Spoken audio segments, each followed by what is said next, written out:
என்ன விமர்சனம்? Work out home பண்றாங்க. கட்சியுடைய உட்கட்டமைப்பு எந்த அளவிற்கு இந்த 2 மாதங்களில் தலைவர் அவர்களுடைய மேற்பார்வையில், இங்க இருக்கக்கூடிய எல்லாருடைய மாநில நிர்வாகிகளுடைய பார்வையில் சுமார் 2,75,000 பொறுப்பாளர்களை நியமித்து, ஒவ்வொரு நியமமும் தலைவருடைய அனுமதியுடன் நியமித்து 70,000 பூத் கமிட்டியில் 50,000 பூத் கமிட்டியோடைய வெரிஃபிகேஷனை முடித்து, ஒவ்வொரு நொடியும் கட்சியினுடைய உட்கட்டமைப்பில் தலைவர்களுடைய பங்கெடுப்பு அபரிமிதமானது. உட்கட்டமைப்போடு நாம் தேர்தல் போருக்கு தயாராகி கொண்டிருக்கிறோம். நீங்க சொல்ற மாதிரி ஒர்க் அவுட் ஹோம் இல்ல, உங்களெல்லாம் ரிட்டையர்மெண்ட் கொடுக்கறதுக்கு தான் ரெடி ஆயிட்டு இருக்கோம். உங்களுடைய 70 வருஷ அரசியல், உங்களுடைய ஒட்டுமொத்த மன்னராட்சி, குடும்ப ஆட்சி, 40 வருஷமா வேட்பாளர்னா இந்த அமைச்சர் பெரிய ஆளு, இந்த அமைச்சர் நிறைய செல்வாக்கு, நிறைய காசு வச்சிருக்கார், இந்த ஊழல் அரசியல் அமைச்சர்களையும் ஊழல் குடும்பத்தையும் தூக்கி எறிவதற்காக கட்சியுடைய உட்கட்டமைப்பை அமைதியாக பொறுமையாக உருவாக்கி கொண்டிருக்கிறார். கூடிய விரைவில் பொதுச் செயலாளர் அவர்கள் அறிவிப்பார்கள். கட்சியுடைய உட்டமைப்பு தமிழகமே எதிர்பார்க்கக்கூடிய ஒரு மிகப்பெரிய அதிர்வலையை உருவாக்கக்கூடிய ஒரு மாநாடை நடக்கும் பொழுது கட்சியுடைய உட்கமைப்பு எந்த அளவிற்கு 70 வருட கட்சிகளுக்கு நாம் ஒரு பெரிய சேலஞ்சா இருக்க போறோங்கிறத பதிவு செய்ய கடமைப்பட்டிருக்கிறோம். இதுக்கு நடுவில் எப்ப நம்மளுடைய போராட்டம் தொடர்ந்தாலும், மாநில அரசுடைய ஜனநாயகத்துக்கு எதிரான போராட்டமாக இருந்தாலும், ஒன்றிய அரசினுடைய தமிழர்களுக்கு எதிரான கொள்கைகளாக இருந்தாலும், போராடும் பொழுது ஒரு நெரேட்டிவை செட் பண்ணிட்டு இருக்காங்க. ஒரு கருத்தை உருவாக்கிட்டே இருப்பாங்க. அதை நான் இங்க பதிவு பண்ண நினைக்கிறேன். அண்ணா யூனிவர்சிட்டியில ஒரு மிகப்பெரிய பாலியல் பிரச்சனை உருவானது. இன்றைக்கு இருந்த ஆளும் கட்சி அதை மூடி மறைக்க பார்த்தாங்க. நம்மளுடைய தலைவர் ஸ்டேட்மெண்ட் வந்த பிறகுதான் தமிழகம் முழுவதும் எங்கே சார் என்கின்ற குரல் ஒலித்தது. ஒவ்வொரு பிரச்சனைக்கும் ஒவ்வொரு வினாடியும் குரல் கொடுக்கக்கூடிய இயக்கம். அப்படி குரல் கொடுத்துட்டு நம்மளுடைய ஒரே குறிக்கோள், நம்மளுடைய மாநாட்டில் தலைவர் அவர்களும் ஒட்டுமொத்த கட்சியும் ஒரு அஜெண்டாவை பிக்ஸ் பண்ணார். நம்மளுடைய ஒரே அரசியல் எதிரி திமுக, ஊழல், குடும்ப ஆட்சி, அதோடு சேர்ந்து கொள்கை எதிரி பிஜேபி, தமிழர்களுக்கு எதிரான கொள்கைகளை உருவாக்கக்கூடிய அரசை நாம் எப்பொழுதும் எதிர்ப்போம். இந்த டைரக்ஷன்ல நம்ம கரெக்டா போயிட்டு இருக்கும் பொழுது, இந்த புலி அமைதியா தூங்கிட்டு இருக்கும்போது திடீர்னு ஒரு ஆடு என்ன பார்க்க மாட்டீங்களா, என்னையும் பார்க்க மாட்டீங்களா அப்படின்னு என்ன நெரேட்டிவ் செட் பண்றாங்கன்னா, திமுக கூட்டணிய உருவாக்கிட்டோம், எதிர்கட்சிகளை எப்படி செட் பண்றது, எவ்வளவு பெரிய நெரேட்டிவ் தெரியுங்களா? இதுதான் மத்தியில் ஆளும் பிஜேபி செஞ்சுட்டு இருக்கு மற்ற மாநிலங்கள்ல. ஆனா இங்க எப்படி செய்யறாங்கன்னா, அதாவது போன 2ஆம் ஆண்டுக்கு பிரசாந்த் கிஷோர் வந்தார். ஒரு நண்பரா ஒரு ஆலோசனை சொல்லலாம். ஏன் வந்தாரு? எதிர்காலத்தில் முதலமைச்சராக கூடிய எல்லா தகுதியும் நம்மளுடைய தலைவருக்கு இருக்கு. தமிழக வெற்றி கழகம் ஆட்சியை அமைக்கக்கூடிய வலு இருக்கு. இளைஞர்களோட செல்வாக்கு, பெண்களோட செல்வாக்கு, ஒட்டுமொத்த தமிழ்நாடோட செல்வாக்கு இருக்குங்கிற ஒரு ஸ்ட்ராட்டஜிக் வியூல இங்க வராரு. அவருடைய பதிவு பண்றாரு, பேட்டி கொடுக்கிறாரு. மக்களை அவரு முழுமையாக 24 மணி நேரம் சந்திப்பதற்கு முன்பாகவே 20% செஞ்சுக்கிறாங்க. மக்களை சந்திக்கும் பொழுது அப்ப அவருடைய ஒரே ஒரு கடமை, அந்த கடமை இன்னும் சில நாட்களில் முடிவற்று ஒவ்வொரு நொடியும் மக்களை நோக்கி என்னுடைய தலைவரும் இங்க கட்சியில் இருக்கக்கூடிய ஒவ்வொரு பொறுப்பாளர்கள் வரும்பொழுது மக்களுடைய உண்மையான பிரச்சனைகளை சொல்லக்கூடிய ஒரே தலைவராக கட்சியாக தமிழகத்தில் இருக்கும். இப்படி நம்மளுடைய பயணம் போயிட்டு இருக்கும் பொழுது நம்ம ஏதோ பிரசாந்த் கிஷோர் அவர்கள் கூட்டிட்டு வந்தவொடனே ஒரு பெரிய டிஎம்கே வந்து நமக்கு எதிராக வந்து ஒரு கட்டமைப்பு உருவாக்குனாங்க, பீகார் ஹிந்தின்னு. இப்ப திமுக என்ன பண்ணிருக்காங்கன்னா, ஒரு பெரிய நிறுவனம் இருக்கு பெண்ணுன்னு சொல்லிட்டு தன்னுடைய மருமகனை வச்சு நடத்திட்டு இருக்காங்க. அதோட சேர்ந்த ஐபேக் அப்படி ஒரு நிறுவனத்தோட சைன் போட்டிருக்காங்க. ரிஷி அவர்கள் யூபியிலேருந்து வந்தவர், முழுக்க முழுக்க பிஜேபிக்காக ஒர்க் பண்ணவர். அதுக்கப்புறம் ராபின் சர்மா மகாராஷ்டிராவில் காங்கிரஸுக்கு எதிராக ஒர்க் பண்ணவர். அதுக்கப்புறம் திரு சுனில் அவர்கள். ஏன்னா இவங்க பேர்லாம் ஏன் சொல்றேன்னா, பிகேவை பற்றி என்னெல்லாம் பேசினாங்களோ இந்த மீடியாவில் பதில் கொடுக்கணும்ல, எங்களுக்கும் அரசியல் தெரியும்ல. 70 வருஷம் கட்சியை நடத்துறவங்க 3 ஸ்ட்ராட்டஜியஸ் அக்ரிமெண்ட் போட்டு என்ன செட் பண்ணிட்டு இருக்காங்கன்னா, எதிர்கட்சிகள் எப்படிலாம் உடைக்கணும், எதிர்கட்சியில் இருக்கிற தலைவர்கள் சுத்தி இருக்க எல்லா தலைவர்களும் எப்படி விலைக்கு வாங்கணும், அப்புறம் எப்படி தமிழக வெற்றி கழகத்தை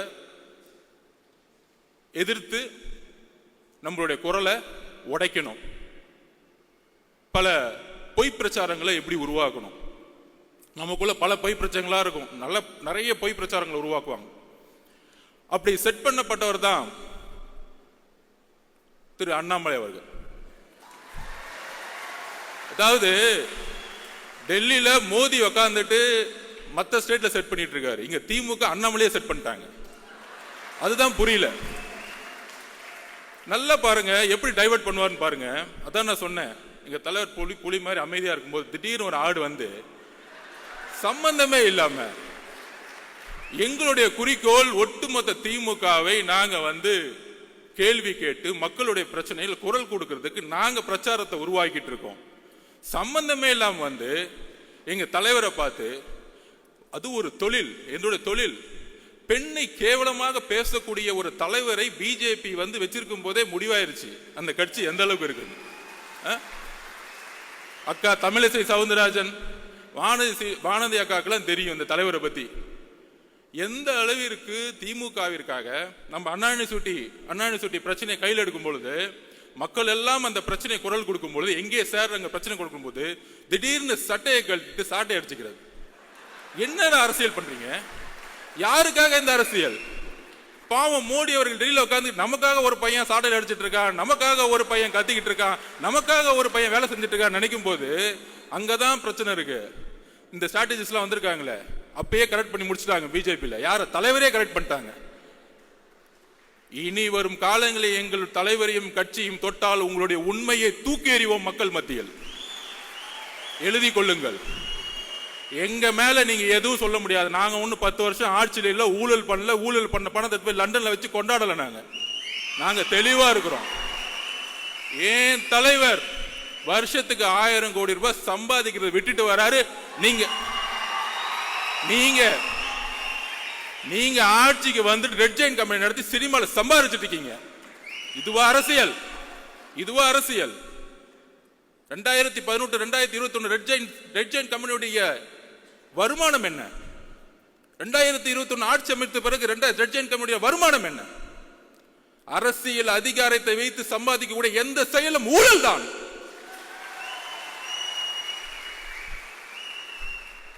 நியாயமாக ஒரு நாள் ஷூட்டிங்க்கு கிட்டத்தட்ட 1000 பேர் வந்து ஒர்க் பண்ணிட்டு 15 மணி நேரம் 12 மணி நேரம் ஒரு நடிகைகள் வேலை செய்து மக்களுக்காக இருக்கக்கூடிய ஒரு ப்ரொஃபஷனல், அந்த ப்ரொஃபஷனலை இழிவுபடுத்தி எம்ஜிஆர் அவர்களை எந்த அளவுக்கு நீங்க 72 to 72 நீங்கள் வந்து இழிவு செய்தீர்களோ, அதனாலதான் நீங்க எம்ஜிஆர் இறக்க முறையும் நீங்க வீட்டில் உட்காந்துட்டு இருந்தீங்க, நீங்க ஒர்க் அவுட் ஹோம்ல உட்காந்துட்டு இருந்தீங்க. 2 மாசம் பொறுமையா உட்கார்ந்து கட்சியோட உட்கட்டமைப்பை வந்து உருவாக்கிட்டு இருக்காரு. எதற்காக? ரிட்டையர்மெண்ட் கொடுக்கறதுக்காக. உங்களுடைய ஒட்டுமொத்த அமைச்சரவையும் ரிட்டையர்மெண்ட்டுக்கு ரெடி ஆகிக்கோங்க. போதும், உங்களுடைய அரசியல் போதும். பார்த்து பார்த்து பார்த்து பார்த்து என்ன இளைஞர்கள் கூட்டம் இருக்கும். ஆமா, பொதுக்குழு ஃபுல்லா இளைஞர் கூட்டம். 1949 அண்ணா உருவாக்கிய போது இளைஞர்கள் மட்டும்தான் கட்சியில் இருந்தாங்க. உங்களுடைய தந்தை கலைஞர் கருணாநிதி 42 வயசுல முதலமைச்சர் ஆனாரு. அவர் மட்டும் இளைஞர் இல்லையா? இளைஞர்கள் கூட்டம் இந்த 2026 புதிய முடிவு எடுக்கும். ஒட்டுமொத்த தமிழ்நாடு மாற்றங்களை உருவாக்கும். ஸோ திமுகவோட அஜெண்டா படி இன்னைக்கு பிஜேபியோட அண்ணாமலையும் செட் பண்ணி முடிச்சிட்டாங்க. நீங்க திடீர்னு நாளைக்கு ஏன் திருப்பி வந்து அண்ணாமலை திடீர்னு வந்து ஒரு பிரச்சாரம் வைக்கும் போது நம்ம போய் அவர் திட்ட வேணாம். அதாவது கட்சியை விட்டமைக்கும் போது நான் கேட்டேன், அதோடைய ஸ்ட்ரக்சரை கேட்கும் போது நான் சொன்னேன் பொதுச்செயலாளர்கிட்ட, நான் இந்த ஐடி விங் எப்படி இருக்கும் அப்படின்னு கேட்டேன். இந்த அண்ணாமலை அவர்கள் பேசின உடனே உலகம் ஃபுல்லா ஐடி விங் இருக்கு, கட்சி நாடு இந்தியா மட்டும் இல்ல உலகம் ஃபுல்லா ஐடி விங்க வந்து தலைவர் அவர்கள் உருவாக்கி வச்சிருக்கிறாரு. ஐடி விங்க போட்டு கொஞ்சம் கண்ட்ரோல் பண்றதுக்காக தான் ஐடி விங் இருக்கணுமே தவிர திமுக மாதிரி ஒரு 300 பேரை போட்டு யாரா திட்டலாம், ஒரு 200 ரூபா கொடுத்துட்டு யாருக்கு லைக் போடலாம், அப்பான்னு சொன்ன உடனே வந்து ட்ரெண்டிங் எப்படி உருவாக்கலாம், இந்த செட்டிங் வேலைலாம் எங்களுக்கு கிடையவே கிடையாது. சொன்ன அடுத்த செகண்ட் 2 நாள்ல கண்டென்ட்டும் கொடுக்க வேணாம், இதை செய்யுங்கன்னு சொல்ல வேணாம், அடுத்த செகண்ட் அவங்க எடுத்து போடுறாங்க டேட்டாவை. இத பாருங்க, நீங்க சொன்னதுக்கு இது பதில். நான் பொதுச்செயலாளர் சொல்ல, அண்ணே கொஞ்சம் கண்ட்ரோல் பண்ணுங்கண்ணே, போதுண்ணே விட்டுருங்கண்ணே, பாவண்ணே எவ்வளவுதான் பிரியாணி போடுவீங்க, போதும். அதனால திரு அண்ணாமலை அவர்களே, உங்களுடைய பிரதமர் மோடி அவர்களுக்கு உண்மையாக இருங்கள், உங்களுடைய தலைவர் அவர்களுக்கு உண்மையா இருக்கு. அதனாலதான் எந்த மீட்டிங்னாலும் கூப்பிடறதே இல்லை, அடுத்த நாள் கூப்பிடுறாங்க மீட்டிங் கூப்பிட்டா. கட்சியோடைய தலைவரை வந்து மீட்டிங்லேயே வச்சுக்கிறது இல்லை. ஸோ உங்க கட்சிக்கு பூத் கமிட்டி மீட்டிங்லேயே இல்லை, அதுக்குள்ள ஏன் கட்சியை பார்த்து ஏன் தலைவரை பார்த்து என்ன ஒரு பெண்களை நோக்கிய விமர்சனம் எழுதி வைத்துக் கொள்ளுங்கள். பெண்களை நோக்கிய விமர்சனம் தூக்கி எறியப்படுவார்கள் தமிழக அரசியலில், எழுதி வைத்துக் கொள்ளுங்கள். இதுதான் லாஸ்டா உங்களுக்கு, இதுதான் பதில் எங்களுடைய தோழர்கள். ஏன்னா எங்களுடைய குறிக்கோள் ஆல்ரெடி தலைவர் பிக்ஸ் பண்ணிட்டாரு, திமுக மத்தியில் ஆளும் பிஜேபி. எங்களுடைய குறிக்கோள் ரொம்ப ஸ்ட்ரைட்டா இருக்கு. சும்மா திடீர்னு திமுக செட் பண்ணி தாவேக்கள் குழப்பம், ஜாதி பிரச்சனை, இங்க எங்கப்பா ஜாதி இருக்கு? எங்களுக்குள்ள ஒரு ஜாதியும் கிடையாது. இந்த ஜாதியை உருவாக்குனது நீங்க. 70 வருஷமா திமுக தான் ஜாதியை உருவாக்கி தேர்தல் அரசியல் வச்சிட்டு இருக்கீங்க. யாருக்கு தெரியுதோ எனக்கு தெரியும், அங்கிருந்தா வந்த வேலை பார்த்துட்டு உடனே கேட்பாங்க, நீங்க அங்கதானே வேலை பார்த்தீங்க. திரு எம்ஜிஆர் அவர்களும் 20 வருஷத்துக்கு மேல அங்கதான் வேலை பார்த்தாரு, உண்மை தெரிஞ்சிச்சு வெளியே வந்துட்டாரு, அவ்வளவுதான் சப்ஜெக்ட். எம்ஜிஆர் நடிச்சிருந்தா உட்காந்து கான்ட்ராக்ட் வாங்கிட்டு சம்பாதிச்சுட்டு இருக்கலாமே, ஏன் வெளியே வந்தாரு? அண்ணாவுடைய குறிக்கோளை நிறைவேற்ற முடியல, வெளியே வந்தாரு. ஜெயிச்ச பிறகு அண்ணாவோட குறிக்கோளை நிறைவேற்றினாரு. இன்றைக்கு அண்ணாவுடைய குறிக்கோளையும் பெரியார் அவர்களுடைய குறிக்கோளையும் நிறைவேற்றக்கூடிய ஒரே தலைவர் எங்களுடைய தலைவர், ஒரே கட்சி தமிழக வெற்றியோட கழகம். ஏனென்றால் இன்றைக்கு வரைக்கும் அறிவாலயத்தில் நீங்க பெரியார் போட்டோ வச்சதில்ல, இன்றைக்கு அறிவாலயத்தில் அம்பேத்கர் சிலை நீங்க வச்சதில்லை. நீங்க சமூக நீதி பத்தி பேசிட்டு இருக்கீங்க. என்ன சமூக நீதி? என்ன சமூக நீதி இருக்கு? வேங்கவேல் பிரச்சனைல யாரு தவறு செய்தா அப்படின்னு பார்த்தா, யாரு வந்து தண்ணியை குடிச்சாங்களோ அவங்களே தவறு செஞ்சுட்டாங்க. என்ன ஒரு சட்டம் ஒழுங்கு, வா சூப்பர். என்ன ஒரு அப்பா, யாராச்சும் போய் கம்ப்ளைண்ட் கொடுத்தா போதும், யாராச்சும் கம்ப்ளைண்ட் கொடுத்தா விசாரணைலாம் கிடையாது, அவங்க மேலேயே பழிய போட்டுரு, கேஸ் முடிஞ்சு, ஃபைல் க்ளோஸ்டு. இதுதான் இன்னைக்கு சட்டம் ஒழுங்கு. ஒரு பெண்ணு போய் பிரச்சனைன்னு சொல்லிட்டு அண்ணா கொடுத்து எஃப்ஐஆர் லீக் பண்ணிரு, அந்த பெண்ணை வந்து கேவலமா பேசட்டும் சமூகம். இதுதான் காவல்துறை. நம்ம காவல்துறையை திட்டுறோம், காவல்துறையெல்லாம் திட்டவே கூடாது. காவல்துறையை யார் கண்ட்ரோல் பண்ணிட்டு இருக்கா? நம்மளுடைய அப்பா ஹோம் மினிஸ்டர் தான் அப்பா, வேற யாரு? ஹோம் மினிஸ்டர் சரியில்லை, பிரச்சனை ஹோம் மினிஸ்டர் சரியில்லை. இங்க காவல்துறை பாவம், அவர் என்ன பண்ணுவார்? ஐபிஎஸ் அதிகாரி மேல இருந்து ஆர்டர் வரணும்ல, மேல இருந்து ஆர்டர் வராம இல்ல தூக்கி 3 பேரை போட்டு, ஏன் ஓபிசி கன்சாலிடேஷன், இந்த அரசியல தூக்கி எறிங்க. தலித் மக்களை ஏன் தலிதா பார்க்க, மனிதனா பாருங்க. ஒரு பிரச்சனை ஒரு குழந்தைக்கு, அது யாரா இருந்தா என்ன, அது யாரா இருந்தான்னு கேட்டேன். அக்ரகாரத்துல ஒரு பிராமின் வந்து குடிச்சாலும் நான் கொஸ்டின் கேட்போம். எந்த ஜாதியா இருந்தாலும் எங்களுக்கு கவலை இல்ல, மனிதம் தான் என்னுடைய தலைவருக்கும் எங்களுக்கும் முக்கியம். மனிதத்தை நேசியுங்கள். ஒரு தவறு நடந்தால் ஒரு காவல்துறை எடுக்கக்கூடிய முடிவுகள் அரசியல் ரீதியாக இருக்கிறது. அதனால்தான் காவல்துறைக்கு வந்து இன்னைக்கு வந்து கை வந்து கட்டப்பட்டிருக்கு. ஆனா இங்க இருக்கக்கூடிய அரசியல்வாதிகள் இல்ல காவல்துறை தவறு செய்யுது, காவல்துறை இயக்கக்கூடிய அதிகாரம் தான் தவறு செஞ்சுட்டு இருக்கீங்க, அதை நாம் உணர்த்தணும். அப்புறம் தலைவர் சொன்னார், பாசிசமா பாயசமா? அதுக்கு நான் எக்ஸ்பிளைன் பண்ணிடுறேன். நிறைய பேர் உட்காந்து டிவி டிபேட்ல பேசினாங்க, அது என்ன பாயசம், அவருக்கு அந்த அரசியல் தெரியல. நான் எக்ஸ்பிளைன் பண்றேன். அதுக்கு ஒரு வரலாற்று காரணம் இருக்கு. நேஷனல் பாசிஸ்ட் பார்ட்டி முசோலினி அவர்களால் ஒன்றாம் உலக போருக்கு பிறகு தொடங்கப்பட்ட கட்சி. அந்த கட்சியோட குறிக்கோள் தொழிலாளர்களும் ஏழ்மையும் ஒழித்து ஒரு அரசியல் அதிகாரத்தை மக்களால் உருவாக்குவது. அப்படி உருவாக்கும் பொழுது ஒரு இனவாத அரசியலை அவங்க கையில் எடுத்தாங்க. அதே இனவாத அரசியலை பிஜேபி எடுத்து தேர்தல் அரசியலை கையில் எடுக்கும் பொழுது அதற்கு தான் அதன் பெயர் பாசிசம் என்று சொன்னோம். பாயசம் சொன்ன உடனே என்ன நினைச்சிட்டாங்கன்னா, திமுகறாங்களாம் பரவாயில்ல, அவர் நம்மளை கொஞ்சம் ஸ்வீட்டா தான் திட்டுறாரு, தெரியல, இன்னும் அவ்வளவு அரசியல் அறிவு கிடையாது, மூன்றாம் தலைமுறை இல்ல, மூன்றாம் தலைமுறை கொஞ்சம் கம்மியா தான் இருக்கும், அவங்களுக்கு தெரியாது. இவர்கள் எப்படின்னா பாயசம் சொல்லக்கூடாதுன்னு நாசிசம்னு சொல்லணும். அப்பதான் கொஞ்சம் புரியும். ஸ்ட்ரைட்டா ஹிஸ்டரி புரிய வைக்கணும். நாசிசம் எப்படின்னா, பாசிசோடைய முசோலினியோடைய ஒருத்தரை பார்த்து வளர்ந்தார் அந்த காலத்துல. அவர் பேர் தான் ஹிட்லர். அவர் தான் பாசிச உருவாக்குனார். National socialist German labours party. அந்த கட்சியோட பேர் பார்த்தீங்கன்னு வச்சுக்கோங்க, சோசியலிஸ்ட், லேபர், தொழிலாளர்கள் எல்லோரும் சமம் அப்படிலாம் இருக்கும். நம்ம திமுக மாதிரி ஆஹா எவ்வளவு அழகா இருக்கு, அண்ணா அவர்கள் உருவாக்கி ரொம்ப அழகா இருக்கும். அண்ணா மூணாவது தலைமுறையில ஒன்னே ஒண்ணுதான் ஊழல், சும்மா பேருக்கு பேசிக்குவோம், ஜனநாயகமே இருக்காது. நம்ம சட்டசபையில் பேசுவாங்கல்ல, நம்ம ராஜ்மோகன் அவர்களை போய் நம்ம எப்படி அவையை நடத்தினாரு, அவரை நம்ம ஸ்பீக்கர் ஆகிடலாம். சட்டசபை பார்த்தீங்கன்னா எப்படி இருக்குன்னா, எதிர்கட்சி தலைவர்கள் பேசுறத காமிக்கிறதே கிடையாது. வேல்முருகன் அண்ணன் பேசினா கூட காமிக்கிறது கிடையாது, ரொம்ப ஓவரா பேசுற. உட்காரு, என்னடா ஜனநாயகம்? சட்டசபையில் பேசினா கூட ஒன்லி முதல்வர் பேசுவார், அங்கிருந்து பேப்பர் வரும், திடீர்னு முழங்குவார், கேமரா அவர் மட்டும் காமிக்கும். எதிர்கட்சி தலைவரை நான் கேட்கிறேன், எதிர்கட்சி தலைவர் சபையிலே இருக்க மாட்டார், வெளியே போயிருப்பாரு, அவரை பார்த்து கேட்டுட்டு இருப்பாரு. 10 மானிய கோரிக்கை ஒரே நாள் நிறைவேற்றப்படும். உங்க அப்பா கலைஞர் காலத்துல கூட நிறைவேற்ற முடியல, பண்ணதில்லை. எவ்வளவு பெரிய தவறு! மானிய கோரிக்கைங்கிறது ஒவ்வொரு டிபார்ட்மெண்டோடைய ஒரு உயிர் நாடி. ஒவ்வொரு நாளும் மக்கள் எதிர்கட்சி தலைவர்களும் ஒவ்வொரு உறுப்பினர்களும் ஒவ்வொரு மானியத்தை நோக்கி கல்வி மானியம் இருந்தா உட்காந்து 2 நாள் டிபேட் பண்ணுவாங்க. ஆனா இன்னைக்கு எப்படி பிஜேபியோடைய பாராளுமன்றம் நடக்குதோ அங்கேயாச்சும் லைவ் போடுறாங்க, இங்க லைவும் கிடையாது. ஆனா இங்கிருந்து எம்பிகள் போய், நம்ம அக்கா கனிமொழி அக்காலாம் போய், ஜனநாயகம் பறிக்கப்படுகிறது, ஜனநாயகம் பறிக்கப்படுங்க, பேச விடல. இங்க என்ன நடக்குது? எல்லாரையும் பேச விடுறீங்களா? எத்தனை நாள் சட்டமன்றம் நடக்குது? மக்களுடைய குரல் வலிகளை நீங்கள் சட்டசபையில நெருக்கணும்னு நினைக்கிறாங்க. அங்கதான் ஜனநாயகம் இல்லை. சட்டசபையிலே ஜனநாயகம் இல்லைன்னா வீதிகளில் எப்படி ஜனநாயகம் இருக்கும்? இங்க ஜனநாயகமே இல்லை.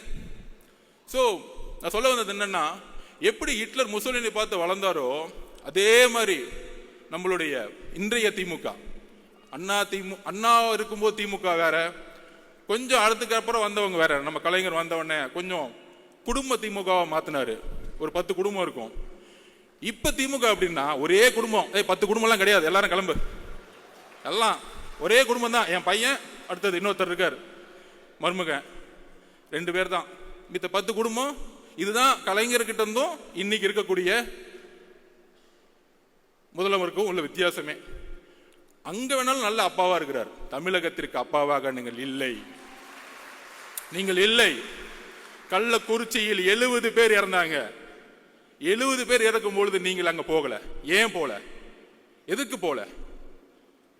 கள்ளக்குறிச்சியில் இறந்த உடனே ஐஏஎஸ் மாத்துறாங்க, ஐபிஎஸ் மாத்துறாங்க. ஒரு வார்டு கவுன்சிலருக்கு நம்ம ஒரு வீடு கட்டினா நிக்கிறாரு, எனக்கு ஏன்டா கமிஷன் கொடுக்க மாட்டேங்கிற வீடு கட்டுறேன்னு. அப்ப இவ்வளவு பெரிய கலாச்சாரம் காய்ச்சற உங்களுக்கு அந்த துறையோட அமைச்சருக்கு ஒன்னும் தெரியாதான், அங்க இருக்க எம்எல்ஏக்கு ஒன்னும் தெரியாதான், கவுன்சிலருக்கு ஒன்னும் தெரியாதான், ஐஏஎஸ் ஆபீசர் மட்டும் சஸ்பெண்ட். என்ன ஒரு அரசியல்? விசாரணை கமிஷன் என்னாச்சு? 70 பேர் இறந்தாங்க, என்னாச்சு? எல்லாம் க்ளோஸ், ஃபைல் க்ளோஸ். தமிழக மக்கள் மறந்துடுவாங்க, நம்ம 1000 ரூபாய் கொடுத்துட்டா போதும்.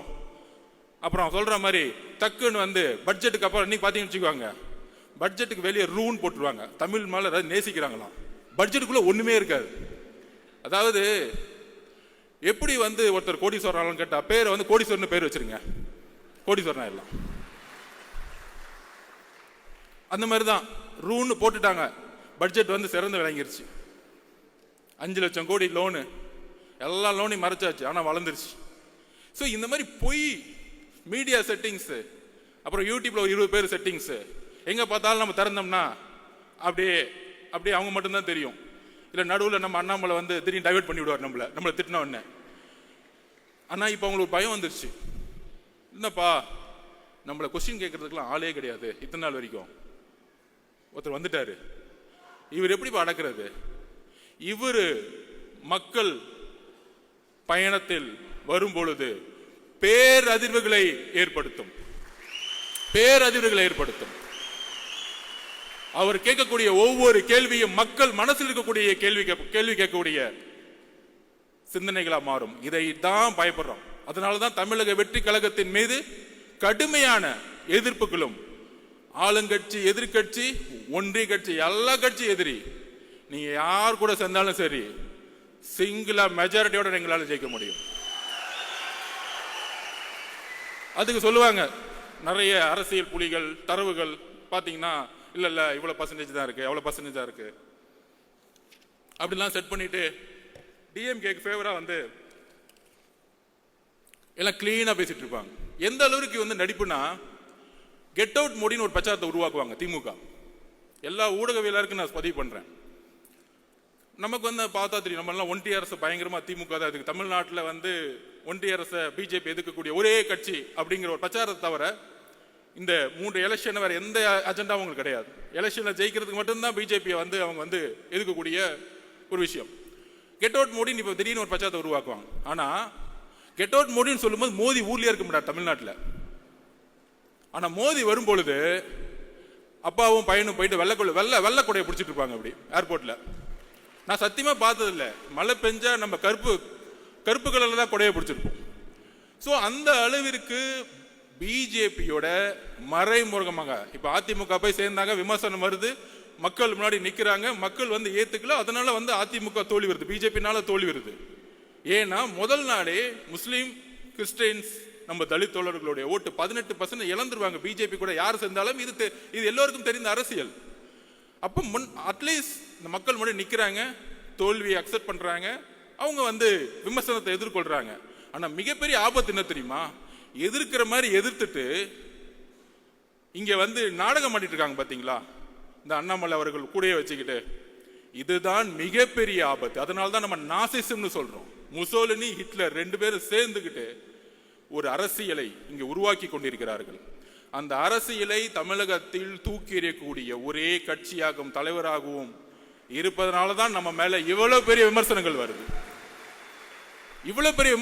அதை நம்ம புரிஞ்சுக்கணும். ஏன்னா இங்க இருக்க கட்சியில் இருக்கக்கூடிய ஒவ்வொரு நிர்வாகிகளும் அடுத்த 13 மாதங்கள் தேர்தல் பிரச்சாரத்தில் நாம் ஒன்று சேர போறோம். உங்களுக்கு கீழே இருக்கக்கூடிய 70,000 பூத் மெம்பர்ஸ் நீங்க தான். இந்த வேர்கள் தான் நம்மளை வந்து சென்ட் ஜார்ஜ் கோட்டையில தலைவர் அவர்களை உட்கார வைக்க போகுது. இங்க இருக்கக்கூடிய ஒவ்வொரு நிர்வாகிகளும் கடுமையான போராட்டத்திற்கு நம்ம வந்து மனசு வச்சுக்கணும். கடுமையா, கண்டிப்பா எஃப்ஐஆர் போடுவாங்க, மிரட்டுவாங்க, போராட்டம் நடத்தினா அலோ பண்ண மாட்டாங்க. அதையும் மீறி இவங்க சொல்றாங்களே, இவர் வந்து களத்துக்கு வர மாட்டேங்கிறாரு, போராட்டம் பண்ண மாட்டேங்கிறாரு. என்ன போராட்டம் பண்ணிட்டு இருக்கீங்க? போராட்டம்னா என்ன பண்ணிட்டு இருக்கீங்க? கமிஷனர்ட்ட பர்மிஷன் வாங்கி ஒரு இடத்துல போர்டு வச்சுக்கிட்டு 6 மணிக்கு மேல என்ன ஏன் விடலன்னு கேட்கறதா போராட்டம்? இதுவா போராட்டம்? என்ன போராட்டம் தமிழகம் கண்டது? முதலில் சட்ட சீர்திருத்தத்தை, அரசியலமைப்புடைய சட்ட சீர்திருத்தத்தை, ஃபர்ஸ்ட் அமெண்ட்மெண்டை உருவாக்கியது தமிழ்நாடு. இத்தனைக்கும் அன்றைக்கு வந்த அண்ணா அவர்களும் பெரியார் அவர்களும் எந்த அரசியலிலும் முதலமைச்சராக கிடையாது, அதிகாரத்தில் கிடையாது. சமூக நீதிக்காக உருவாக்கிய தமிழ்நாடு. அதுதான் போராட்டம். ஜெயபிரகாஷ் நாராயணன் எமர்ஜென்சிக்கு எதிராக 1977 உருவாக்கினாரே மிகப்பெரிய மக்கள் போராட்டம். அதுதான் போராட்டம். பர்மிஷன் வாங்கி 6 மணிக்கு போர்டு வச்சுட்டு, அதுதான் தலைவர் சொன்னாரு. என்ன சார் போராட்டம் பண்றாங்க, நடிக்கிறாங்க எல்லாம். மக்கள் முன்னாடி, மீடியா முன்னாடி நின்றுட்டு போர்டை பிடிச்சிட்டு. அன்னைக்கு டீலிமிடேஷன் நடந்துட்டு இருக்கும்போது அண்ணாமலை அவர்கள் போராட்டம் பண்ணிட்டு இருக்காரு. எங்கன்னா வீட்டுக்கு வெளியே நின்றுக்கிட்டு. ஏன்னா ரோட்டுக்கு போனா தூக்கிட்டு போயிடுவாங்க, பிளைட் மிஸ் ஆயிடும். என்ன போராட்டம் இதெல்லாம்? நீங்க என்ன பார்த்து போராட்டம் தெரியுமா? வெயிட் பண்ணுங்க, இன்னும் 2 மாசம் போராட்டம்னா என்னன்னு காமிக்கிறோம். உண்மையான போராட்டத்தை எங்கள் தலைவர் தமிழகத்திற்கு அண்ணாவை காமிப்பார், ஜெயபிரகாஷ் நாராயண வழியில் காமிப்பார். உண்மையான போராட்டம் என்ன? நாங்கள் உண்மையாக மக்களுக்காக போராட்டத்தை உருவாக்கி கொண்டிருக்கிறோம். நாங்க அதை தெளிவா இருக்கிறோம். நடிக்கணும்னு அவர் சொல்றதா எப்பயுமே நம்ம உண்மையா இருப்போம். ஒரே குறிக்கோள் தான், மக்கள்கிட்ட உண்மையா இருப்போம், சமநிலையா இருப்போம். அதை நிர்வாகக்கூடிய ஒரே கழகம் இன்றைக்கு. எல்லாம் காம்ப்ரமைஸே கிடையாது, எல்லா கட்சியும் காம்ப்ரமைஸ். ஒன்னு மணி, ஒன்னு ஊழல், ஒன்னு குடும்பம், சொல்றதுக்கு ஒண்ணுமே இல்லை. விமர்சிக்கவே வேணாம். இனிமேட்டு நம்மளுடைய உரிமை, நம்மளுடைய கடமையை நோக்கி நம்ம போவோம், மக்கள் கிட்ட போவோம். அதுக்கான போராட்ட களத்தை தலைவர் அவர்கள் கட்சியுடைய கட்டமைப்போடு உருவாக்கி கொண்டிருக்கிறார். அதை நாம் நம்புவோம். எல்லாரும் சொல்ற மாதிரி தலைவர்கிட்ட இன்னைக்கு வந்து ஒரு அதிகாரம் கொடுத்துட்டோம். கூட்டணி எதுவா இருந்தாலும் தலைவர் கையில் நம்ம அதிகாரத்தை கொடுத்துட்டோம். அவருக்கு தெரியும் மக்களோட வழியில் நல்ல முடிவு எடுப்பார். அந்த முடிவு 2026 மாற்றத்தை உருவாக்கும்.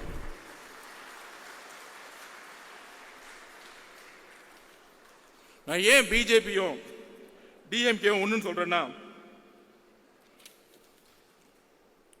இது கூட்டணி கட்சிகளுக்கு புரியணும். அதை நான் வந்து தரவுகளோட பதிவு பண்றேன். அது உதாரணம் சொல்லணும்ல. ஏதோ ஒரு குற்றச்சாட்டு பண்ணிட்டு நம்ம அப்படியே கிளம்பிட்டோம். எதா இருந்தாலும் ஃபேக்ட் இருக்கணும். தலைவர் சொல்லுவாரு ஃபேக்ட் இருக்கணும், தெளிவு இருக்கணும். அதுக்கு நான் பதிவு பண்றேன். 2014 ஜெயலலிதா மேடம் வந்து இந்தியா முழுவதும் பிஜேபியோட அலை இருந்துச்சு. ஆனா மேடம் ஜெயலலிதா ஒரு செட் பண்ணாங்க, மோதியா லேடியா, தேர்ந்தெடுத்த தலைவி, தமிழகத்தினுடைய தலைவி. அதோடைய நெரேட்டிவ் தான் 19 திமுக கையில் எடுத்தாங்க. மதவாதத்திற்கு எதிரான அரசியல் அதை கையில் எடுத்தாங்க.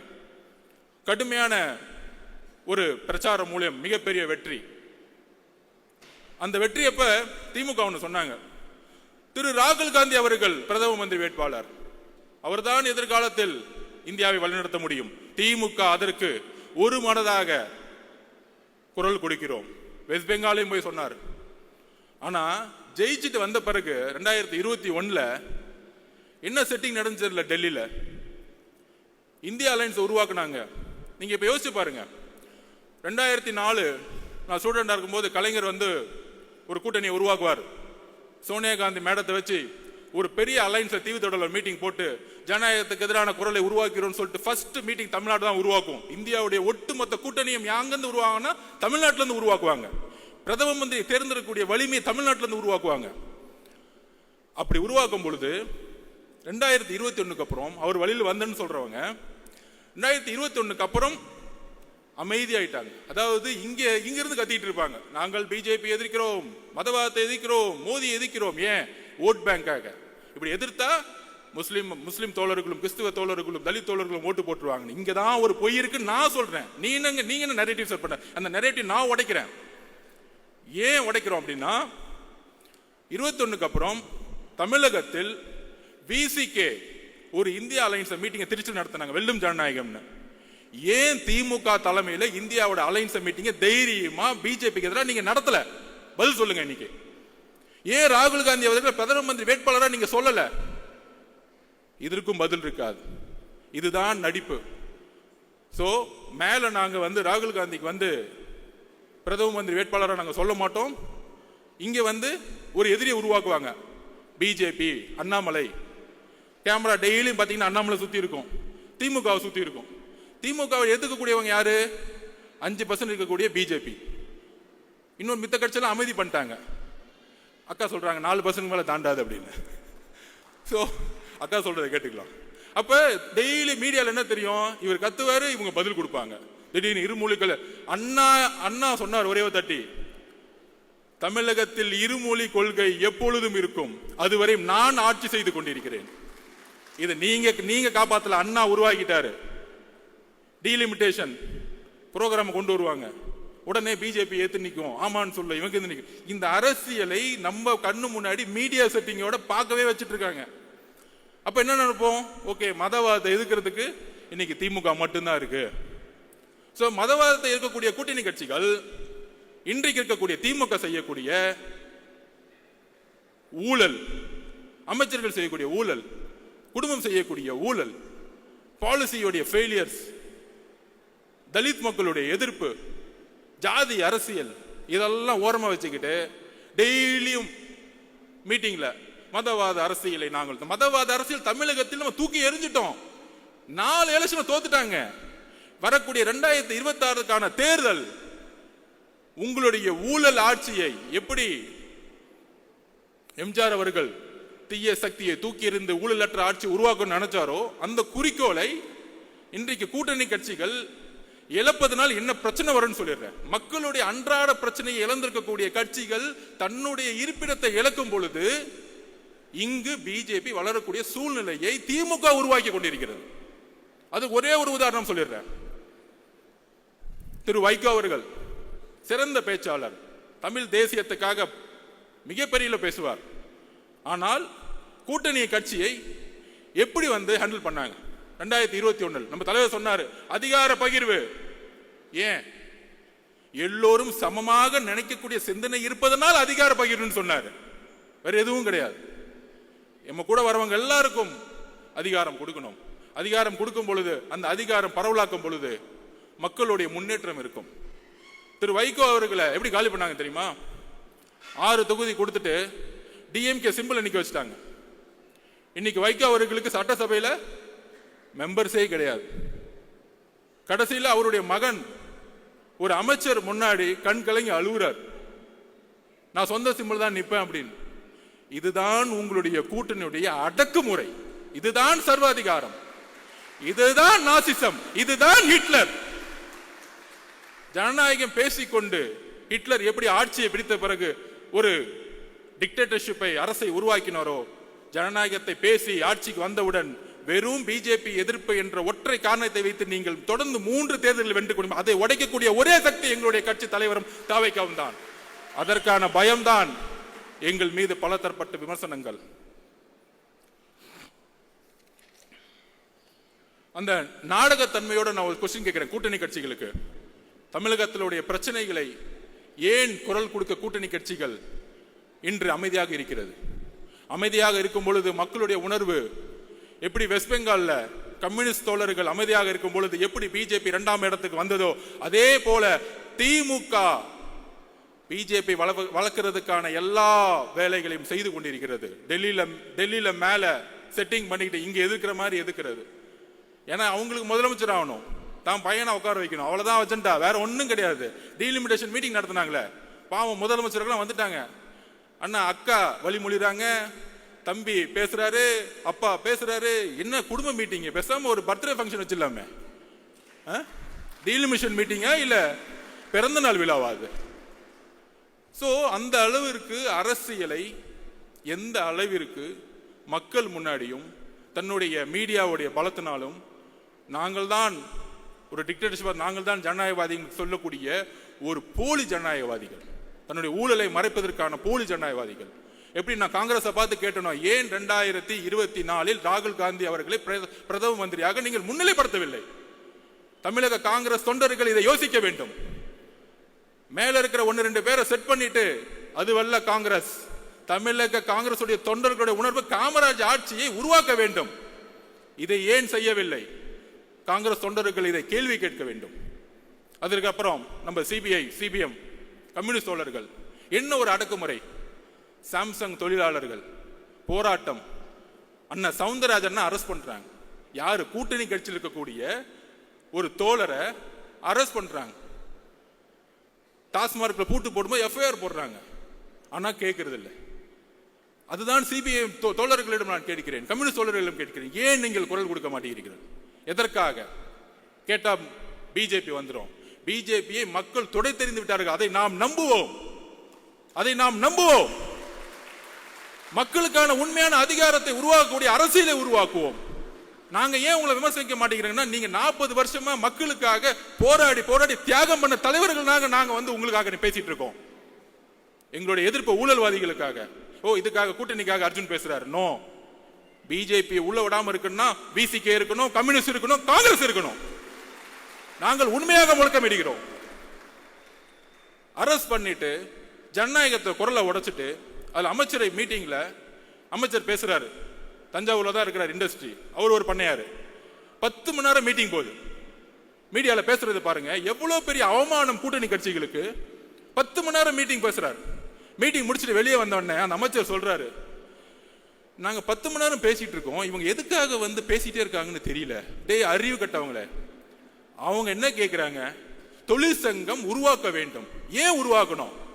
தமிழகத்தில் 53% சர்வீஸ் இண்டஸ்ட்ரி, சேவைத்துறை, 34% உற்பத்தி துறை, 13% வேளாண்மை துறை, 3 துறைகளும் லேபர்ஸ் டிபார்ட்மெண்டா மாறி இருக்கு. ஒட்டுமொத்தமாக தொழிலாளர்கள் நிறைந்த தமிழ்நாடாக இன்னைக்கு மாறி இருக்கு. அப்ப தொழிலாளர்களுக்கான சட்டத்தை யார் உருவாக்குவா? புதுசா பாண்டட் லேபர் சிஸ்டத்துல வந்து 3000 8000 சம்பளத்துக்கு நீங்க வேலைக்கு அனுப்புறது ஒரு பெரிய விஷயமா?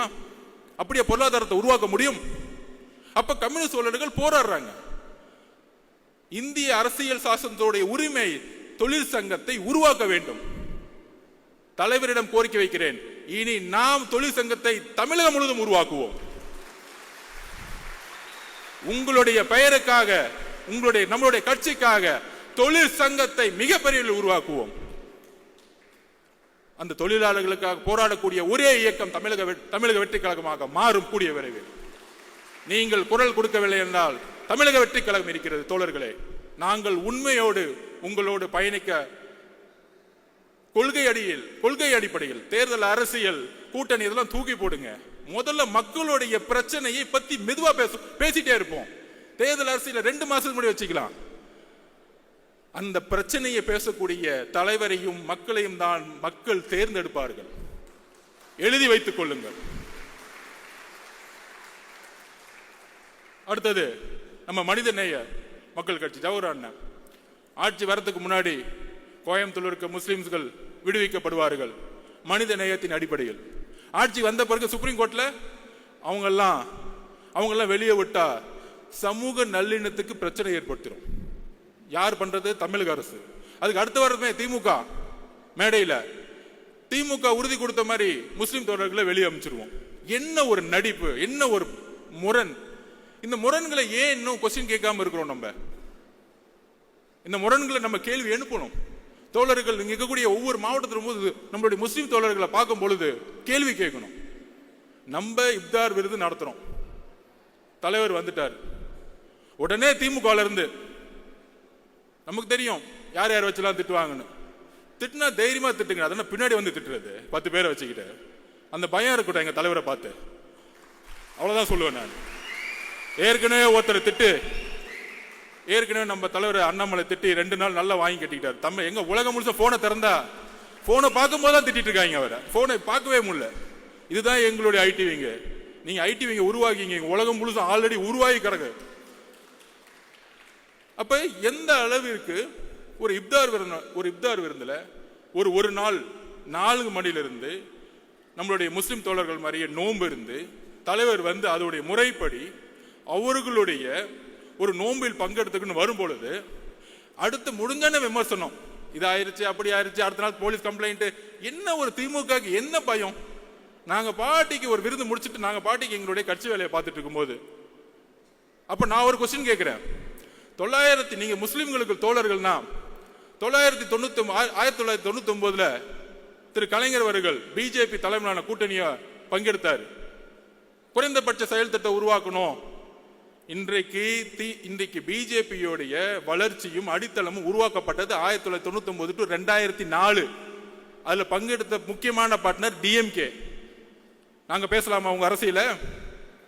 அதுல அன்னைக்கு 2001 காலகட்டங்கள்ல முஸ்லிம் தோழர்கள் கோத்ரால வந்து மிகப்பெரிய இழப்பு இருக்கும் பொழுது ஏன் நீங்க ரிசைன் பண்ணல? முஸ்லிம் தோழர்கள் 2000 பேர் இறந்துட்டாங்க. இந்த கூட்டணியிலிருந்து நாங்க வெளியே வரோம். ஏன் கேட்கல? ஏன் வெளியே வரல? ஏன்னா 10 அமைச்சர்கள் அங்க ஃபுல் கட்டிங், டெய்லி மணி, கரப்ஷன், பணம், அதிகாரம். இந்த முஸ்லிமுடைய தோழமை, கிறிஸ்துவ தோழமை எல்லாம் தலைவர் சொன்ன மாதிரி கபட நாடகம். நாடகத்தோடைய கட்டமைப்பு.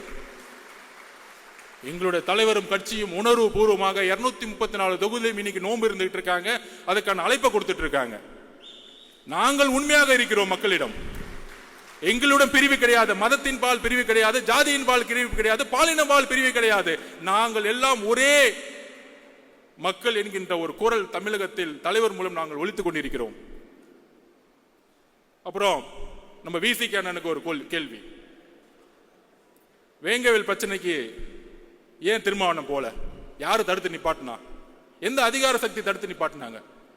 எங்களுடைய தலைவர் விகடன் மேடையில் ஒட்டுமொத்த கிராம மக்களையும் அழைத்து அவருடைய பிரச்சனைகளை கேட்டு அவர்களுக்கான மரியாதை கொடுத்த அடுத்த மாதத்தில் காவல்துறை என்ன ஒரு கேவலமான செயல். விகடன் பத்திரிகையில் அவர் பேட்டி கொடுத்திருப்பாங்க. அந்த 3 பேர் கைது செய்தவங்க, நாங்க மழை தண்ணி குடிக்கும் பொழுது கூட எங்களுக்கு இந்த அவமானம் இல்லை, ஆனால் நாங்கள் தான் அந்த தண்ணியை கலந்தோன்னு சொல்லக்கூடிய அவமானம், நாங்க தற்கொலையே பண்ணிக்கலாம்னு சொல்லக்கூடிய வேதனையை அந்த பேட்டியில் நம்ம பார்த்தோம். உடனே ஒரு கேள்வி, நீங்க வேங்கவேல் போல போவாரு, சொல்யூஷன் கொடுக்க போவாரு, உங்களை மாதிரி கேமரால பார்த்துட்டு கட்டி பிடிச்சிட்டு போக வரல. நிரந்தர முடிவு என்ன?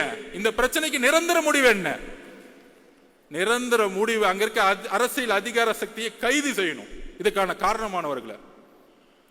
அப்ப தலித் பிரச்சனைகள் எவ்வளவு பிரச்சனைகள் இங்க போயிட்டு இருக்கு. கொடி ஏத்த முடியல, ஒவ்வொரு நாளும் ஒவ்வொரு பிரச்சனை. பொருளாதாரம் வந்துச்சுன்னா மலத்தை கலக்கிறது, படிச்சா வாயில வெட்டுறது, பைக் ஓட்டினா கையை வெட்டுறது, காவல்துறை வேடிக்கை பார்த்துட்டு இருக்கோம். இதுக்கு எல்லாம் காரணம் உள்துறை அமைச்சர். கூட்டணி கட்சி தயவு செய்து பேசுங்க. உங்களுடைய மேஜர் பார்ட்னர் விசிக்கு ஏன் அமைதியாக்கப்படுது? அண்ணா, உங்கள் மீது எங்களுக்கு மரியாதை இருக்கிறது. நீங்கள் தான் 40 வருடமாக குரல் கொடுத்தீர்கள், இன்றைக்கு நாங்கள் குரல் கொடுத்துக் கொண்டிருக்கிறோம். உங்களுடைய உழைப்பையும் உங்களுடைய பயணத்தையும் நாங்கள் இழிவுபடுத்தவில்லை. ஆனால் திமுக என்கின்ற ஒரு கட்சி உங்களை ஒட்டுமொத்தமாக வைகோ அவர்களை எப்படி கூட இருந்தே கட்சியை க்ளோஸ் பண்ணாங்களோ அதே மாதிரி விசிகேவை நீ க்ளோஸ் பண்ண வச்சிட்டு இருக்காங்க. எப்படி மோதி கூட சேரவங்க எல்லாம் காலி பண்ணுவாரோ அதே தான் எக்ஸாம்பிள் இவர் தான். கூட இருக்கவங்க எல்லாம் கட்சியை கலைச்சிட்டு எல்லா கட்சி 2ஆம் கட்ட தலைவர்களும் எல்லாம் வாங்க, இப்படி பின்னாடி வாங்க, எல்லாம் சீட்டு கொடுத்துருவோம். கடைசியில் 6 தொகுதி திமுக சிம்பிள் நில்லு. திமுக சிம்பிள் நின்னா நாங்க எதுக்குடா கட்சி ஆரம்பிக்கணும்? நாங்க எதுக்கு மக்களுக்காக போட வரோம்? திமுகலே சேர்ந்துடலாமே. அப்ப எந்த அளவிற்கு ஜனநாயகத்தை இங்க கேள்விக்குறியாக்கி பிஜேபியோட வழியில் இணைந்து இன்னைக்கு ஒரு அரசியலை உருவாக்கி கொண்டிருக்கிறார்கள். இதுதான் தமிழக மக்கள் விழிப்புணர்ச்சியோடு இனி சிந்திக்க வேண்டும். நம்மளுடைய தோழர்கள் இது சிந்திக்க வேண்டும். நமக்குள்ள ஒரு ஒற்றுமை இருக்கணும். திடீர்னு அண்ணன் 4 பேர் பேசிட்டு இருப்பாங்க, ஏதோ மைக்கில் பொதுச் செயலாளர்கள ஆனந்த் அண்ணன் அவர் வந்து ஜாதியை பார்க்கிறாரு, அப்பாயின்மெண்ட் வந்து இப்படி போட்டாங்க. இதெல்லாம் திமுக ஏற்படுத்தக்கூடிய கட்டமைப்பு, பொய் கட்டமைப்பு. எப்படி ஹிட்லர் அவர்கள் கோயபிள்ஸை உருவாக்கினாரோ அதே மாதிரி இங்க 20-30 கோயபிள்ஸை உருவாக்கி யூடியூப்ல பேசிட்டு இருப்பாங்க, டிவில பேசிட்டு இருப்பாங்க. இந்த கோயபிள்ஸை உடைக்கிறதுக்கு 2ஆம் உலக போர் அப்ப தெரியும். இந்த பக்கம் பிரிட்டிஷ் சண்டை போட்டு இருப்பாங்க, இந்த பக்கம் ஹிட்லர் முசோலினி சண்டை போட்டு இருப்பாங்க. ஆனா அமைதியா ஒரு சக்தி இருக்கும், அது அமெரிக்கா. அமைதியா கட்டமைப்பு உருவாக்கி ஒரு நியூக்ளியர் வெப்பனை ரெடி பண்ணி அமைதியா பார்த்துட்டே இருப்பாங்க. திடீர்னு வந்து ஜப்பான் மேல ஒரு நியூக்ளியர் வெப்பனை போடுவாங்க, அதோட வார் க்ளோஸ்ட். இன்னைக்கு உலகத்தோடைய நம்பர் 1 அமெரிக்கா. பிரிட்டிஷும் கிடையாது, ஜெர்மனும் கிடையாது, பிரான்சும் கிடையாது. அந்த நியூக்ளியர் வெப்பன் தான் எங்களுடைய தலைவர். அமைதியா இருக்கிறன்னா ஒரு பெரிய செயல் திட்டம் உருவாகிட்டு இருக்கு. நீங்க ரிட்டையர்மெண்ட்டுக்கு ரெடி ஆகிட்டு இருக்கீங்க, அடுத்து சிறை போறதுக்கு ரெடி ஆகிட்டு இருக்கீங்க. காவல்துறை எப்படி கிளீன் பண்ணணும், பொதுப்பணித்துறை எப்படி கிளீன் பண்ணணும், பெண்களுக்கான பாதுகாப்பை எப்படி உருவாக்கணும், இந்த தலித் மக்களுக்கான பாதுகாப்பை எப்படி உருவாக்கணும், முஸ்லிம் தோழர்களுக்கும் கிறிஸ்துவ தோழர்களுக்கும் பாதுகாப்பு மட்டுமல்ல வளர்ச்சி எப்படி உருவாக்கணும். இந்த பாதுகாப்பு வார்த்தையெல்லாம் விடுங்க, உண்மையான வளர்ச்சி. எத்தனை முஸ்லிம்ஸ்கள் இன்னைக்கு வந்து தலித் மக்கள் வந்து இன்னைக்கு வந்து ஒரு பிசினஸ் மேனா இருக்கிறாங்க, எத்தனை பேர் இருக்கிறாங்க பொருளாதாரத்தில் உயர்ந்து. இதுதான் 70 வருஷமா இவன் கட்டமைக்கக்கூடிய வளர்ச்சி. இவங்க சொல்லுவாங்க ஜாதி 100, உடனே பேசுவாங்க ஜாதி 1000 வருஷமா இருக்கு, இதை உடனே எப்படி ஒழிக்க சொல்லலாம் திமுக பார்த்து. அதே காலகட்டத்தில் நம்பூதிரிபாடு அவர்கள் அரசியலை மாற்றினார். காங்கிரஸ் இல்லாத முதலமைச்சர், அதற்கு அப்புறம் அண்ணா. நம்பூதிரிபாடு அவர்களால் உருவாக்கிய கம்யூனிஸ்ட் கட்சி இன்றைக்கு ஜாதியின் கட்டமைப்பில் உருவாக்கிய தேர்தல் அரசியலை ஒழிச்சிருக்கு. இன்னைக்கு கம்யூனிஸ்ட் பார்ட்டி இன்னைக்கு கேரளாவில் ஒழிச்சிருக்கிறாங்க. தோழர்னு சொல்லக்கூடிய 20 வயசு பெண்ணை கூட இன்னைக்கு எம்எல்ஏ ஆக்குறாங்க, மினிஸ்டர் ஆக்குறாங்க. ஆனா தமிழகத்தில் நடந்துட்டு இருக்கா? பேசிக்குவாங்க, அங்க யாருப்பா இருக்கிறா? அங்க 60% நம்பால் தான்ப்பா இருக்கிறாங்க. இன்னும் நம்பால் எல்லாருமே நம்பால் தான்ப்பா என் தலைவரை பொறுத்த வரைக்கும். எல்லாமே நம்பால் தான். தோழர்களே, தலைவருடைய குறிக்கோள் இங்க இருக்கக்கூடிய எல்லோரையும் ஒரே, இங்க ஆதவ அர்ஜுனாவும் சரி, அர்ஜுனாவும் ஆனந்தனும் சரி, எல்லோரும் ஒரே குரல் தான், ஒரே பார்வை தான். நமக்குள்ள அந்த ஒற்றுமை இருக்கு. அதிகாரம்லாம் கிடையாது. என்னுடைய வேலையை நான் செஞ்சுட்டு இருக்கேன். இங்க ஒவ்வொருத்தரும் அவருடைய வேலையை நாம் இணைப்பின் மூலம் உருவாக்கும் பொழுது மிகப்பெரிய அரசியல் சக்தியை உருவாக்கும். இதுதான் அண்ணா வலியுறுத்தினார். அண்ணா அப்படிதான் ஜெயிச்சார். இவங்க சொல்றாங்க, அது எப்படி நீங்க ஜெயிச்சிருங்க, ஒரு வருஷம் தானே ஆச்சு, அப்படிலாம் பேசுவாங்க. நான் அதுக்கு ஒரு உதாரணம் சொல்றேன். 1971 எலெக்ஷன் வந்துச்சு. 1967 அண்ணா அவர்கள் வெற்றி பெற்று இறந்த பிறகு முதல் தேர்தல் எம்ஜிஆர் அவர்களுடைய துணையுடன், மாவட்ட செயலாளர் கட்சியுடைய துணையுடன் இவர் முதலமைச்சராரு. எலெக்ஷனை முன்னாடியே வைக்கிறாங்க, பின்னாடி வைக்க வேணாம், 1 வருஷம் முன்னாடியே வைக்கிறாங்க. 1971 எலெக்ஷன் நடந்துச்சு. எம்ஜிஆர் அவர்களுடைய போராட்டம், எம்ஜிஆர் அவர்களுடைய பிரச்சாரம், கட்சியுடைய ஒட்டுமொத்த பொதுக்குழு, மாவட்ட செயலாளர் கட்டமைப்பு எல்லாம் திமுக இருக்கு, கலைஞரிடம் இருக்கிறது, பணம் இருக்கு, முதலமைச்சர், ஆட்சி அதிகாரம். நீங்க சொல்லக்கூடிய 1949 இருந்து அண்ணா அவர்கள் உருவாக்கிய கட்டமைப்பை கலைஞர் கையில் வச்சுட்டு இருக்கார். எவ்வளவு பெரிய சக்தி! கலைஞரும் ஒரு இளைஞர், எவ்வளவு பெரிய சக்தி! இந்த சக்தியை ஒரு துரோகத்தின் அடிப்படையில் எம்ஜிஆர் அவர்களை வெளியே அனுப்புறாங்க. எம்ஜிஆர் வெளியே வரும்போது எந்த மாவட்ட செயலாளரும் கூட கிடையாது, கட்சியுடைய கட்டமைப்பு கிடையாது. தோழர்களை, இதுதான் நீங்க புரிஞ்சுக்கணும். கட்சி கட்டமைப்பு கிடையாது, பெரிய பணபலம் கிடையாது. ஆனால் எம்ஜிஆர் அவர்கள் 1977 ஜெயிச்சு இறக்கும் வரைக்கும் ஜெயிச்சுட்டே இருந்தார். அதுக்கான காரணம் தெரியுமா? கலைஞரிடம் கட்டமைப்பு, பணபலம், அதிகாரம், காவல்துறை எல்லாம் இருந்துச்சு. ஆனா வெற்றி பெற்றதுக்கு காரணம், எம்ஜிஆருக்கான காரணம் ஒன்னே ஒண்ணுதான். எம்ஜிஆரிடம் உண்மை இருந்தது, கலைஞர்களிடம் அநீதி இருந்தது. மக்கள் உண்மையை நம்பினார்கள், மக்கள் உண்மையை நம்பினார்கள். அதனாலதான் நீங்க சொல்லக்கூடிய 45%, 30%. 1971 கலைஞர் எடுத்த பர்சன்டேஜ் என்ன தெரியுமா? 48%. 184 தொகுதி, கூட்டணி சேர்ந்து 203 தொகுதி. இத்தனை மிகப்பெரிய வெற்றியை இன்றைய வரைக்கும் எந்த தலைவர் பெற்றது கிடையாது. எம்ஜிஆருடன் சேர்ந்து இருந்ததால், துரோகத்தால் அந்த வெற்றியை 1977 இழந்தார். அப்ப கலைஞரும் திமுகவும் அடைந்த, அண்ணா உருவாக்கிய கட்டமைப்போடு திமுக ஏற்பட்ட ஓட் பேங்க் என்ன தெரியுமா? 24%. 48% எப்படி 24% குறைந்தது? ஏனென்றால் மக்கள் உங்களிடம் உண்மை என்பதை புரிந்து கொள்ளும் பொழுது 24% மக்கள் வெளியேறி உண்மையான தலைவரிடம் இணைந்தார்கள். அப்படி உண்மையாக மக்கள் நம்மளுடைய தலைவரிடம் இணையக்கூடிய காலம் 2026. இதுதான் நான் உதாரணமா சொல்றேன். இந்த உதாரணம், இந்த கணக்கெடுப்பு, இன்னுமேட்டு கணக்கெடுப்பு பேசக்கூடிய புலிகளுக்கு பதில் இதுதான். இந்த புலிகளுக்கு எல்லாம் பதில் சொல்ல வேணாம். அது புலிகள் இல்ல, எலிகள், திமுகவுடைய எலிகள். நிறைய எலிகளை விட்டுருக்காங்க, அது கண்டுக்கூடாது. நம்ம டிவியை பார்க்கறத விட்டுட்டு நம்ம பயணத்தை நம்மளுடைய களத்துக்கு தைரியமா சொல்லுவோம். நீங்கள் தான் இந்த நாட்டின் மன்னர்கள் மாதிரி. நாம் வெற்றி பெறும் பொழுது மன்னர் குடும்பம் அகற்றப்பட்டு நாம் மன்னர்களாக உருவாக்கக்கூடிய தலைவரை நாம் உருவாக்கி இருக்கிறோம். அதே மாதிரி அடுத்த ஒரு விஷயம், நம்ம எல்லாம் மனசை உடைக்கிறதுக்கு எல்லாம் பேசிக்குவாங்க. இல்ல பெரிய கூட்டணி திமுக, மக்களுடைய பிரச்சனைகளை தினமும் பேசாத எந்த கூட்டணியும் எவ்வளவு பெரிய தோல்வி அடைங்கிறதுக்கு ஒரு உதாரணம் சொல்றேன். 2011 தேர்தல், 2011 தேர்தலில் ஒரு விமர்சனம் ஜெயலலிதா அம்மாவை பார்த்து, தூங்கிட்டு இருக்காங்க, உடம்பு சரியில்லை, கட்சியில் இருக்கவங்க வெளியே போயிட்டாங்க, கட்சி கட்டமைப்பு போயிருச்சு. அப்ப எழுதி வச்சுக்கோங்க, திமுக 30%, கலைஞர் என்ன நினைச்சாரு? திமுக 30%, காங்கிரஸ் சேர்த்துக்கிட்டா 10%, 40%, பிஎம்கே 8%, 48%, விசிகே 3-4%, எல்லாரையும் சேர்த்து 55%. 2011 200 தொகுதி ஜெயிச்சிருவோம்னு ரிப்போர்ட் கொடுத்தாங்க. இதே மாதிரி தான் இப்ப சொல்லிக்கிறாங்களே, 200 தொகுதியை ஜெயிச்சிருவோம். அப்ப அவங்க அப்பா 2011 சொல்லிக்கிட்டாரு 200 தொகுதியில் ஜெயிச்சிருவோம் அப்படின்னு. மக்கள் 2 மாசம் தான் பிரச்சாரம். அதான் சொன்ன, தேர்தல் நம்ம லாஸ்ட் 2 மாசம் பார்த்துக்கலாம். 2 மாசம் தான் பிரச்சாரம்.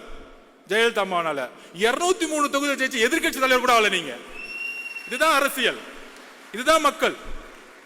பெரிய கூட்டணி, கூட இருக்கிற கால்குலேஷன், இதெல்லாம் மக்கள் முன்ன எடுபடாது. நீங்கள் மக்களிடம் உண்மையாக இருக்கிறீர்களா? இந்த கூட்டணி மக்களிடம் உண்மையாக இருக்கிறதா?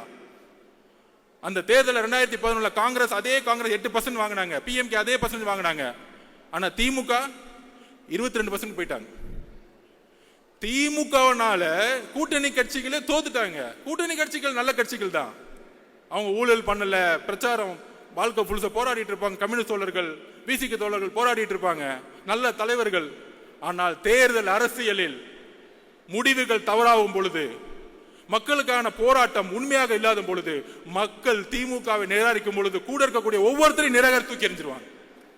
நாங்கள் உங்களுக்காக சேர்த்து பேசிக்கிட்டு இருக்கோம், கூட்டணி கட்சிக்காக சேர்த்து பேசிட்டு இருக்கோம். ஆனால் கூட்டணிலாம் பேசிக்க வேணாம், மக்களுக்கான உண்மையான போராட்டத்தை உருவாக்குவோம். அதுதான் இப்ப இல்ல, அதுதான் பிரச்சனை. எல்லாரும் அமைதியா இருக்கிறாங்க. பேசினா நடவடிக்கை எடுத்துருவாங்க, கேஸ் போட்டுருவாங்க, மிரட்டுவாங்க. உளவியல் ரீதியா நம்ம சிதைக்கிறது. உளவியல் ரீதியா எம்ஜிஆர் எப்படி உளவியல் ரீதியா சிதைச்சாங்க? அவங்க மேல, அவங்க தொண்டர்கள் மேல கேஸா போடுவாங்க. நாம் எதற்கும் தயாராக இருக்க வேண்டும். அடுத்த 12 மாதங்கள் இதுதான் நம்மளுடைய இன்னைக்கு ஒருங்கிணைந்த முடிவாக எடுக்க வேண்டும். நம்மளுடைய தலைவர்களுக்காக மட்டுமல்ல, நம்மளுடைய மக்களுக்காக, இந்த மண்ணின் மீது உண்மையான நேசமும் பாசமும் தமிழக வெற்றி கழகத்துக்கு மட்டும்தான் இருக்கு. அதற்கான வலிமை இருக்கு. இவங்க சொல்லுவாங்களே, இப்ப அண்ணன் வந்து சொன்னாரு, மாவட்ட செயலாளர் அண்ணன், நான் ஒரு ஆட்டோ டிரைவர், என்ன மாவட்ட செயலர் ஆகிட்டார். இதுதான் தமிழக வெற்றி கழகம், இதுதான் தமிழக வெற்றி கழகம். இதுதான் அண்ணா 1949 உருவாக்கினார். சாமானியன் அரசியலுக்கு வர வேண்டும், பண்ணையார்களை தூக்கி எறியணும். எந்த சாமானியர்கள் அன்னைக்கு உருவானங்களோ இன்னைக்கு எல்லாம் பண்ணையார மாறிட்டான். அன்னைக்கு லாஸ்ட் டைம் அண்ணா சொன்ன மாதிரி 30 வருஷத்துல ஊழல், விவசாயம் போராட்டம் பண்ணா திரு அருள் அவர்களை குண்டாஸ் போடுறது. இதே திரு அருள் அவர்கள் திமுக ஆட்சியில போராடினாரு திமுகவோட. ஆனா வந்தவன அந்த அமைச்சர், திருவண்ணாமலை அமைச்சர் குண்டாஸ் போட்டுறது. எவ்வளவு வேளாண்மைகளுக்கு எதிரான எவ்வளவு பெரிய கொடுமையான சட்டங்கள் இங்க உருவாக்கப்பட்டு இருக்கிறது. சோ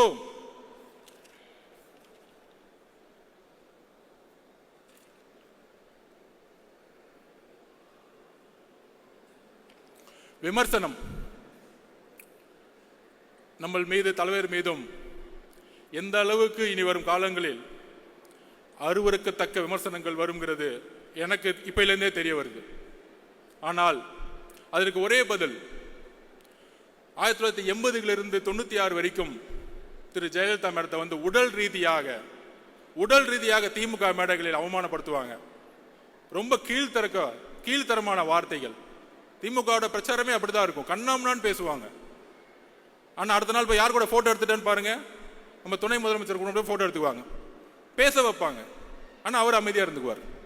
அந்த மாதிரி அருவருக்கத்தக்க ஒரு விமர்சனங்கள் வரும் பொழுது ஜெயலலிதா மேடம் பதில் சொன்னாங்க, பொறுமையின் மூலம் பதில் சொன்னாங்க. 2014 234 தொகுதி தனியா ஜெயிச்சு காமிச்சாங்க, தனியா நின்று ஜெயிச்சு காமிச்சாங்க.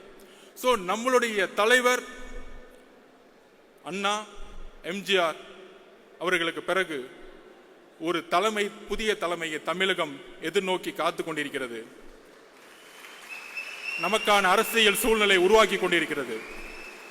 இவங்க செட் பண்ண நெரேட்டிவ், நமக்கு எதிரான பொய் பிரச்சாரங்கள், இவங்க சொல்லக்கூடிய கால்குலேஷன்ஸ், உங்களுக்கு 20% இருக்கும், 30% இருக்கும். இந்த உடவியல் எல்லாம் தூக்கி எறிந்து, எப்படி 77 ஒரு மாற்றங்கள் 48% 24% மக்களால் தூக்கி எறியப்பட்டார்களோ, அதே போல வரக்கூடிய தேர்தல் 2026 தமிழக வெற்றி கழகம் மிக பெற அளவில் மக்கள் பேராதுடன் ஆட்சி அமைத்து தலைவர் அவர்கள் முதலமைச்சராகவும்,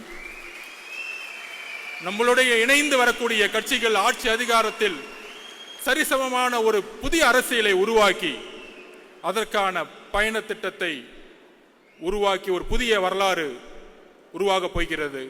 அந்த வரலாற்று நிகழ்வில் நாம் தான் இணைந்து உருவாக்க போகிறோம். இங்க இருக்கக்கூடிய ஒவ்வொரு தோழர்களும் தோழிகளும் இணைந்து அந்த வரலாற்றை உருவாக்குவோம். நன்றி, வணக்கம்.